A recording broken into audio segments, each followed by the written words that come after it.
Imagine an 18th century man sitting calmly in a candlelit room in Scotland. He is polite, cheerful, sociable, fond of good food and conversation. No madness at all, no wild eyes, no prophetic tone, and yet, without shouting, without any rage, this man will quietly undermine God, soul, causality, certainty, miracles, metaphysics, and even the self itself. That man was David Hume, and the most dangerous thing about him was this, that he did not sound dangerous at all. Hume begins with a simple, almost innocent question: what exactly do we know, and how do we know it? Not what we believe, or not what tradition says, not what the priests, philosophers, or scriptures tell us. Only one question: what actually appears in experience? For Hume, the human mind is not a divine spark peering into ultimate reality. It is more like a theater where impressions come in, ideas move around, emotions react, and then the curtain falls. That's it. No backstage access. Hume notices something very crucial. Everything in the mind comes in two forms. The first is impressions, which are raw, vivid experiences. For example, seeing the color red, feeling pain, hearing thunder, loving, fearing. And the next is ideas, which are faint copies of impressions, like remembering red, or thinking of pain, or imagining thunder.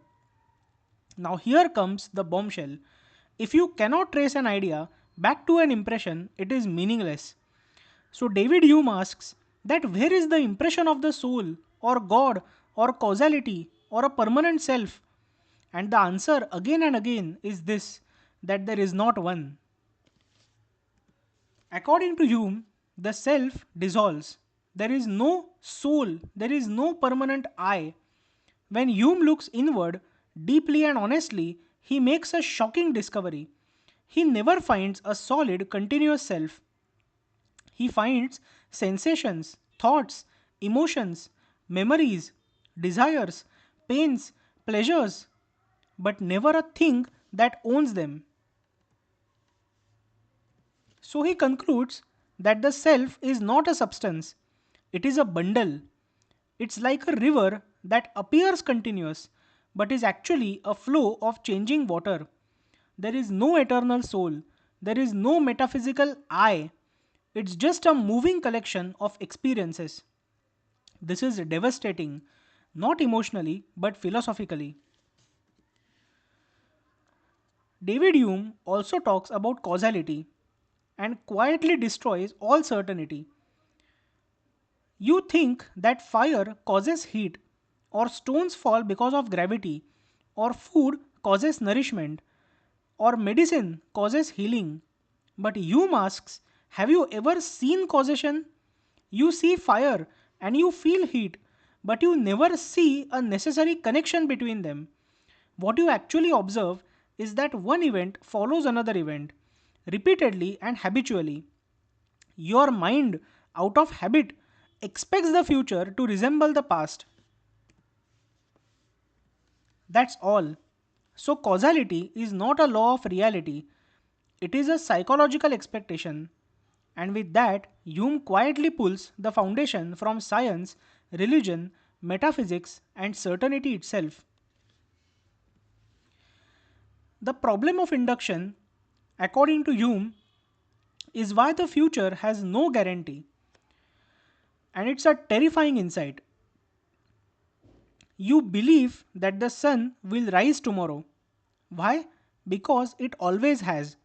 Hume smiles and asks, and why should the future resemble the past?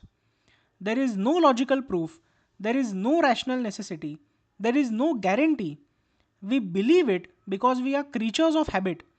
Science works not because it is logically certain, but because nature has so far been kind to our expectations. This realization shook philosophy so deeply that Immanuel Kant said it woke him from his dogmatic slumber. The problem of induction is something which David Hume contributed to philosophy, and which changed the world of philosophy forever. Hume also talks about skepticism, about God and religion. Hume does not scream that God is dead. He simply asks, where is the impression of God? Which God? How is it defined? And known by what experience?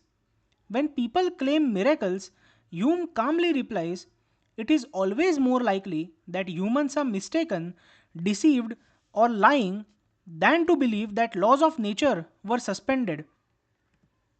So, religion, according to Hume, arises from fear, ignorance, hope, wishful thinking, desire for control, and anxiety about death, not from reason. He is especially ruthless with organized religion, which he sees as breeding superstition, encouraging cruelty, rewarding obedience, and punishing doubt. And yet, he is never cruel in tone, just devastatingly calm. Despite dismantling God, soul, and certainty, Hume is not a nihilist. He believes that morality exists not because of God or not because God commands it. Rather, morality for David Hume comes from sympathy, empathy, social feelings, and emotional resonance. We call something good not because it obeys divine law, but because it feels agreeable to human sentiments and promotes well being.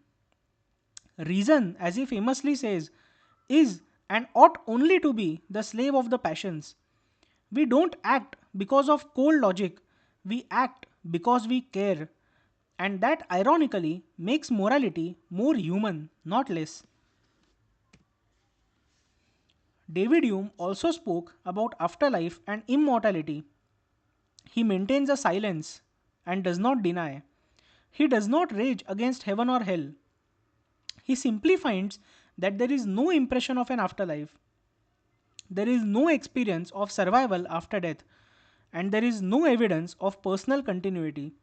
So he suspends belief, not out of despair, but out of honesty. And interestingly, Hume himself lived cheerfully, sociably, and without any visible dread of his death. When he was dying, his friends expected him to be scared. Instead, he was joking. Here's the most important and human part. After demolishing certainty, Hume admits that when I leave my study and dine with friends, I forget all these doubts. He laughs, he plays games, he enjoys life. Reason dissolves the world, but life continues anyway. And that is Hume's deepest insight. We are not rational beings who sometimes feel, rather, we are feeling beings who sometimes reason.